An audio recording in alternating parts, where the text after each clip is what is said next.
Երկար անձրևներից հետո այդ տեղամասի, այդ սարերի հավաքված ջուրը կարելի ասել ամբողջ ամառվա ընթացքում գալիս է, բայց ոչ այդքան վարար։ Հիմա այդ նոր ճանապարհը ուղղակի ափսոս է, որ հանկարծ այդ ջրի պատճառով վնասվի։ Դրա համար հարկավոր է այդ հատվածի համար լուծում տալ, որպեսզի այդ ջուրը գիտենան, թե ուր են ուղարկում։ Ջրահեռացման հարցը երևի տեղ կա այնտեղ, որտեղից որ հնարավոր է ջուրը հեռացնել դեպի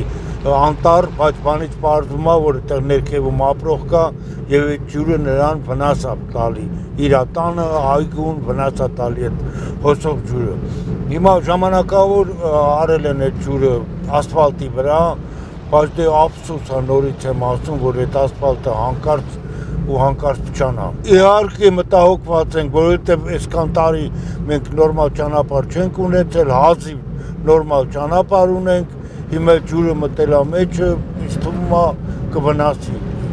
ասֆալտին։